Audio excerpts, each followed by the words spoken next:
Good morning everybody. कैसे हैं आप सब? आप सब ने पिछले वीडियो में ओवरी की संरचना के बारे में देख लिया होगा। आज हम अध्याय 3 मानव जन्म के अंतर्गत ओवरी के इंटरनल स्ट्रक्चर के बारे में देखेंगे कि एक जो ओवरी होता है उसके इंटरनल स्ट्रक्चर में कौन कौन से भाग पाए जाते हैं और इस ओवरी के अंदर में किस प्रकार से सेकेंडरी oocyte का निर्माण होता है या ओवम का निर्माण होता है। ओवरी का सबसे बाहरी स्तर या आउटर मोस्ट लेयर जो होता है वो जर्मिनल एपिथेलियम से घिरा होता है और ये जो जर्मिनल एपिथेलियल जो होता है इनकी कोशिकाएं जो होती है वह घनाकार होती है ना। तो इनका सबसे बाहरी परत जो होता है वो क्या कहलाता है? Germinal epithelium. जर्मिनल एपिथेलियम के जस्ट नीचे एक और परत पाया जाता है। इस परत को हम ट्यूनिका एल्बुजिनिया कहते हैं।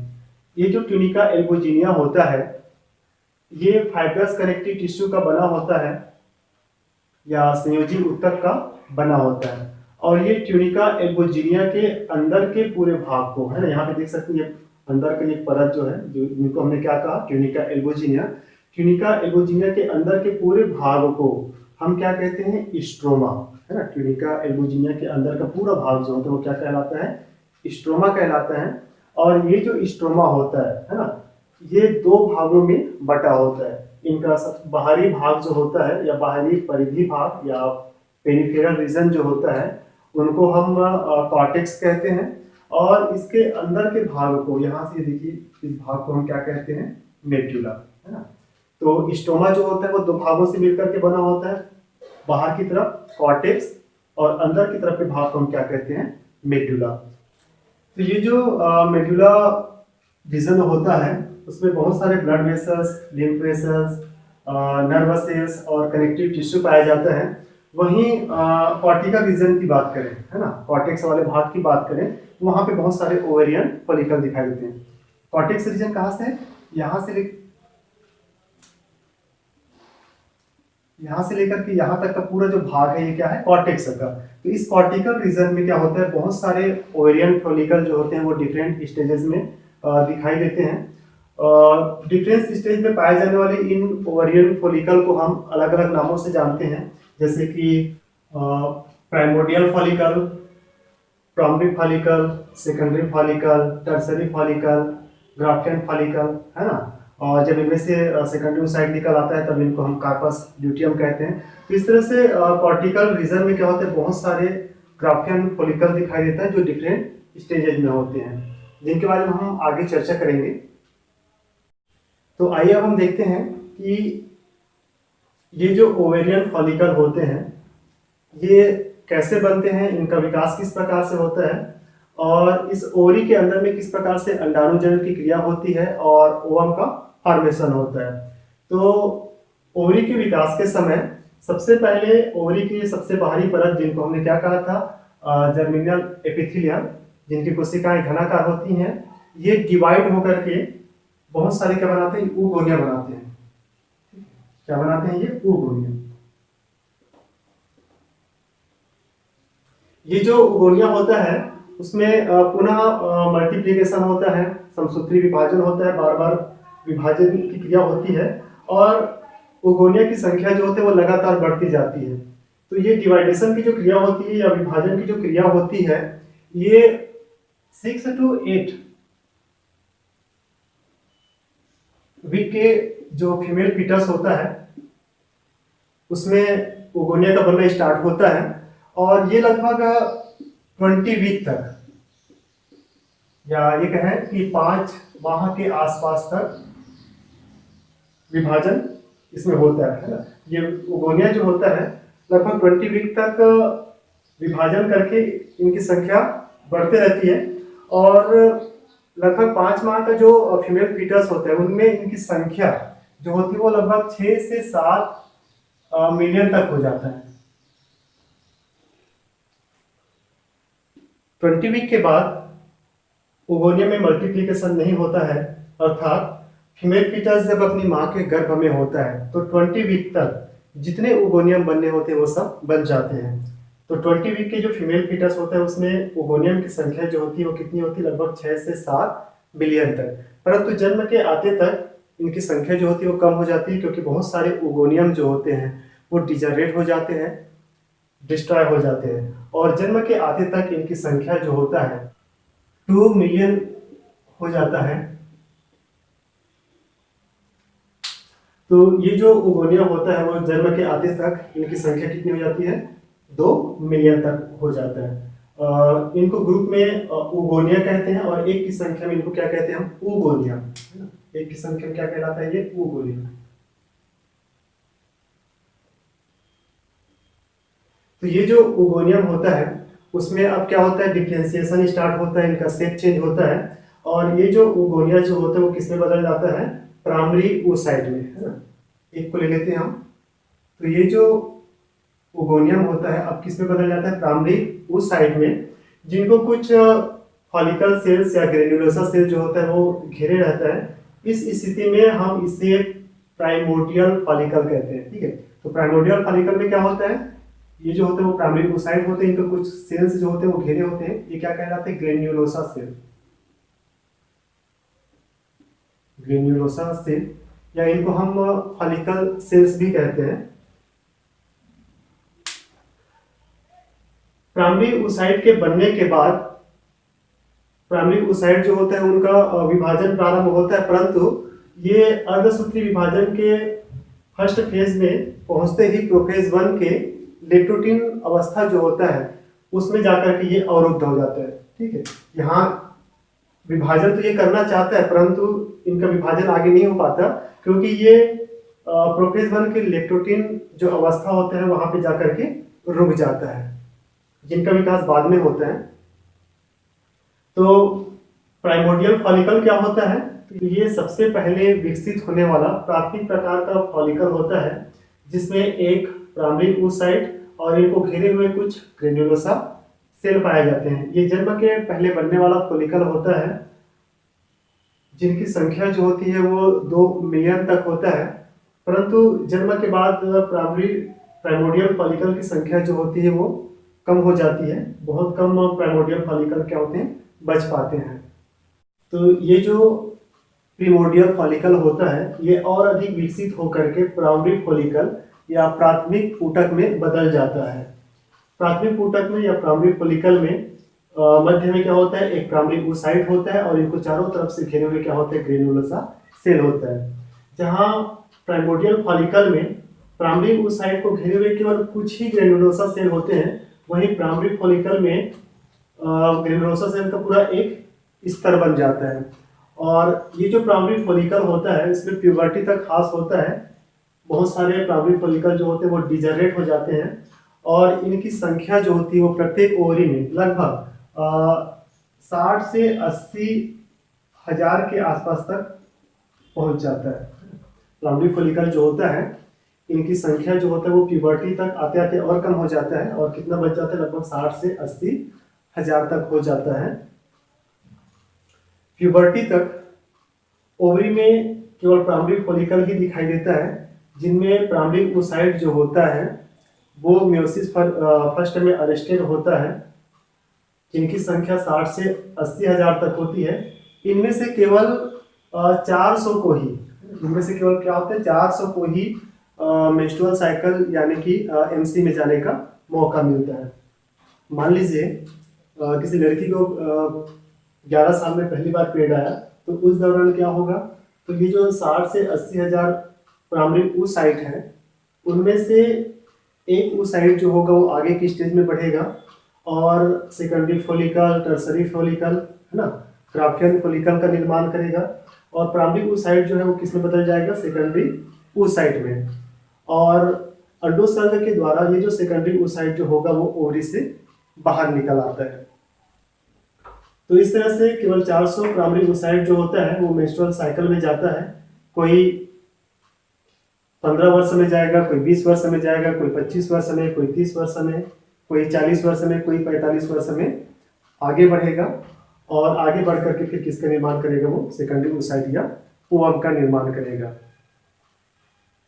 तो आप समझ सकते हैं कि 11 साल में आगे बढ़ने वाला प्राइमरी oocyte जो होता है वो बहुत यंग होता है, वहीं 45 साल में आगे बढ़ने वाला प्राइमरी oocyte जो होगा वो बहुत एज्ड हो चुका होगा, बहुत पुराना हो चुका होगा, और यही कारण है कि 30 साल के बाद फर्टिलाइजेशन को अच्छा नहीं माना जाता, क्योंकि 30 साल के बाद प्राइमरी oocyte जो होता है उसमें तमाम तरह की कमियां होती है। अब ये जो प्राइमरी फॉलिकल होता है और अधिक विकसित हो करके सेकेंडरी फॉलिकल या द्वितीयक ऊतक में बदल जाता है। तो द्वितीयक ऊतक या सेकेंडरी फॉलिकल जो होता है उसमें प्राइमरी oocyte में कोई चेंजेस तो नहीं होता, परंतु ये जो ग्रेन्युलोसा सेल होता है या फॉलिकल सेल जो होता है वो और विभाजित होकर के मल्टी लेयर बना लेता है ना, बहुत सारे स्तर बना लेता है, और इसके बीच में कुछ कैविटी बन जाता है या खाली स्थान बन जाता है, और इस कैविटी को हम क्या कहते हैं, एंट्रम। ये क्या कहलाता है, एंट्रम। और इसके साथ ही ये जो फॉलिकल सेल होते हैं उनके बाहर की तरफ एक पतली स्तर और बन जाता है, और इस पतली स्तर को हम क्या कहते हैं, थीका। ये क्या कहलाता है, थीका। तो इस तरह से प्राइमरी फॉलिकल जो होता है वो किस में कन्वर्ट हो जाता है, सेकेंडरी फॉलिकल या द्वितीयक ऊतक में। तो अब ये जो सेकेंडरी फॉलिकल जो होता है ये और अधिक विकसित होकर के टर्सरी फॉलिकल या तृतीयक ऊतक का निर्माण करता है। तो सेकेंडरी फॉलिकल जो होता है इनके जो ग्रेन्युलोसा सेल होता है ये डिजनरेट होने लगता है, इनके सेल के बीच में गैपिंग बढ़ने लगता है, और ये जो एंट्रम या कैविटी जो होता है ये आपस में मिलकर के एक बड़ी कैविटी का निर्माण करते हैं या एक बड़े एंट्रम का निर्माण करते हैं। ठीक इसी समय ये जो प्राइमरी oocyte जो होता है ये अपना मियोसिस 1 कंप्लीट करता है और दो कोशिका बनाता है। एक जो कोशिका होता है ये कहलाता है सेकेंडरी oocyte, और एक और जो कोशिका बनता है छोटा कोशिका जिनको हम क्या कहते हैं, पोलर बॉडी या ध्रुवी पिंड कहते हैं। प्राइमरी oocyte जो कि पहले क्या था, मियोसिस फर्स्ट में अरेस्टेज था, और वो कहाँ पे अपना मियोसिस फर्स्ट कंप्लीट कर रहा है, टर्सरी फॉलिकल में। इस समय ये जो थीका की लेयर जो होती है वो और अधिक मोटी हो जाती है और दो स्तर का निर्माण करता है। बाहर की तरफ का जो होता है वो कहलाता है थीका एक्सटर्ना, और अंदर तरफ की जो कोशिका अंदर तरफ का जो लेयर होता है ये कहलाता है थीका इंटरना। तो इस तरह से सेकेंडरी फॉलिकल जो होता है वो किस में बदल जाता है, टर्सरी फॉलिकल में। और टर्सरी फॉलिकल में मुख्य रूप से किसका निर्माण होता है, सेकेंडरी oocyte या द्वितीयक oocyte का निर्माण होता है। टर्सरी फॉलिकल जो होता है वो और अधिक विकसित हो करके अब क्या बनाता है, ये किस पे कन्वर्ट हो जाता है, ग्राफियन फॉलिकल में। तो अब ये जो टर्सरी फॉलिकल होता है ये आगे चल करके परिपक्व ऊतक या ग्राफियन फॉलिकल में बदल जाता है ना। टर्सरी फॉलिकल किस में परिवर्तित होता है, ग्राफियन फॉलिकल में। इस समय ग्राफियन फॉलिकल में उपस्थित ये जो सेकेंडरी oocyte होता है ये अपने चारों तरफ एक नए झिल्ली का निर्माण कर लेता है जिन्हें हम क्या कहते हैं, जोना पेलुसिडा, है ना। इनके बाहर की तरफ क्या होता है, एक ऑर्गन का निर्माण हो जाता है जो क्या कहलाता है, जोना पेलुसिडा। जैसे मान के चलिए ये क्या है, सेकेंडरी oocyte है, तो इसके बाहर की तरफ क्या हो जाता है, एक और स्तर बन जाता है जिनको हम क्या कहते हैं, जोना पेलुसिडा। जोना पेलुसिडा के बाहर अरील रूप से उपस्थित कुछ और कोशिकाएं पाई जाती है जिन्हें हम क्या कहते हैं, कोरोना रेडिएटा, है ना। इस जोना पेलुसिडा के बाहर क्या होता है, अरील रूप से बहुत सारे फॉलिकल सेल्स और प्रेजेंट होते हैं, और ये फॉलिकल सेल्स जो होते हैं ये अब क्या कहलाते हैं, कोरोना रेडिएटा, है ना। जोना पेलुसिडा के बाहर की तरफ कोशिकाओं का जो लेयर होता है वो क्या कहलाता है, कोरोना रेडिएटा। कोरोना रेडिएटा के बाहर की तरफ इनके चारों ओर और कोशिकाओं का समूह पाया जाता है जिन्हें क्या कहते हैं, क्यूमुलस उफोरस। क्या कहलाता है ये, क्यूमुलस उफोरस। और क्यूमुलस उफोरस के जस्ट ऊपर के भाग से, जिस भाग से ये सेकेंडरी oocyte जुड़ा होता है, तो ये जो भाग होता है ना, ये भाग जो होता है ये क्या कहलाता है, जर्मही।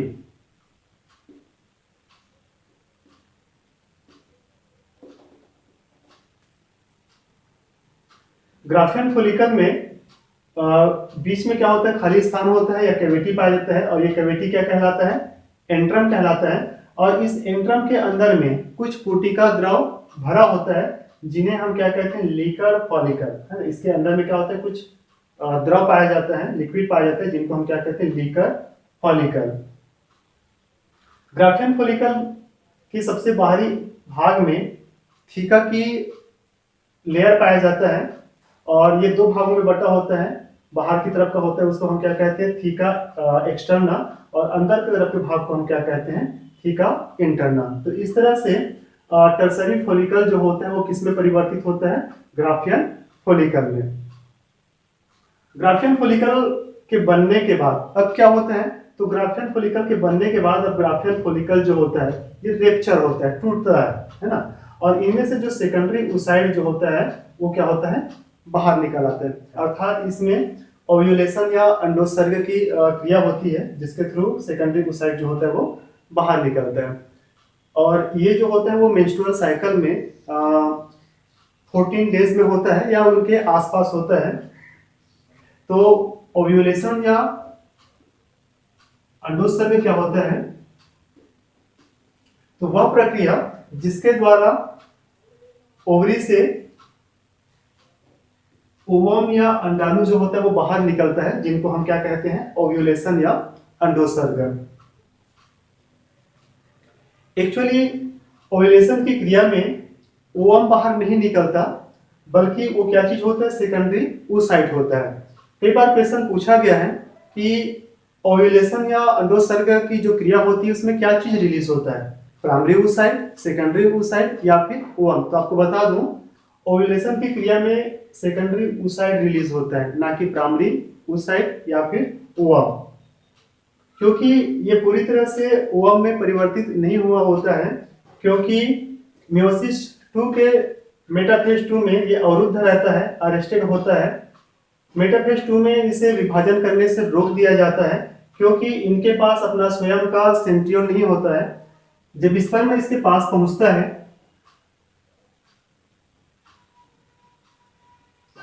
तो ये अपना सेंट्रियोल जो होता है, जो नेक पोर्शन में उपस्थित होता है, इनको दे देता है। तब ये अपना मियोसिस सेकंड कंप्लीट करता है, और तब जाकर ये प्रॉपर तरीके से ओवम का निर्माण कर पाता है। तो अंडोत्सर्ग में क्या चीज बाहर निकलता है, सेकेंडरी oocyte, है ना। जब इनके पास स्पर्म का सेंट्रियोल पहुंचता है, तब जाकर के ये किसमें परिवर्तित होता है, ओवम में। ग्राफियन फॉलिकल से सेकेंडरी oocyte बाहर निकलने के बाद अब ये जो ग्राफियन फॉलिकल होता है उसमें रुधिर आकर के भर जाता है, तब इसे हम कार्पस हीमोरेजिकम कहते हैं, है ना। जब ये रेप्चर हो जाता है, सेकेंडरी oocyte बाहर निकल आता है, तो इसमें क्या होता है, जो ब्लड होता है वो आकर के भर जाता है, तब इसे हम क्या कहते हैं, कार्पस हीमोरेजिकम। जल्द ही इस फॉलिकल के रुधिर में बहुत सारे फॉलिकल सेल आकर के भर जाते हैं, तब ये क्या कहलाता है, कार्पस ल्यूटियम या येलो बॉडी। यदि ओव्यूलेशन के बाद ओवम का निषेचन हो जाता है, तो ये जो कार्पस ल्यूटियम होता है वो गर्भ के 7वें महीने तक रहता है, और इसके द्वारा एंड्रोजन और प्रोजेस्टेरोन हार्मोन का स्रावन होता है। इनके द्वारा कौन से हार्मोन का स्रावन होता है, एंड्रोजन प्लस प्रोजेस्टेरोन।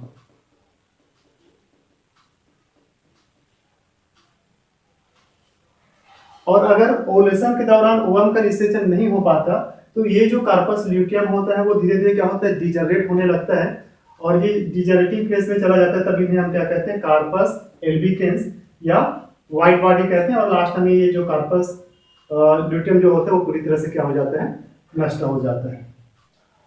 तो इस प्रकार से ओवरी में डिफरेंट ओवरियन फॉलिकल बनते हैं। ओवरी में ये सारे फॉलिकल जो होते हैं वो एक साथ नहीं दिखाई देते। प्यूबर्टी तक केवल आप देखेंगे प्राइमरी फॉलिकल ही पाया जाता है ओवरी में, है ना। जैसे मैंने बताया था कि प्राइमरी फॉलिकल की संख्या कितनी होती है, लगभग 60 से 80 हजार तक होता है प्यूबर्टी के आते तक, है ना। तो यहीं पर मान के चलिए एक जो प्राइमरी फॉलिकल जो होगा वो क्या होगा, आगे की स्टेज में जाएगा। मतलब यहाँ पर प्राइमरी फॉलिकल जो होगा वो इनके ग्रेन्युलोसर सेल जो होगा मल्टीलेयर बनाएगा, और यहीं पर क्या बनेगा, सेकेंडरी फॉलिकल बनेगा। यहीं पर फिर क्या बनेगा, टर्सरी फॉलिकल बनेगा, और यहीं पर फिर क्या बनेगा, ग्राफियन फॉलिकल बनेगा, और यहीं से क्या होगा, ओवम जो होगा वो रिलीज होगा। ऐसा फॉलिकल जो होता है वो ऐसा चल करके जाता है, ऐसा नहीं होता। ये विभिन्न स्टेज में दर्शाने के लिए इनको इस प्रकार से बनाया जाता है। तो आई होप आप लोगों को ओवरी का ये स्ट्रक्चर जो होगा वो अच्छी तरह से समझ में आ गया होगा।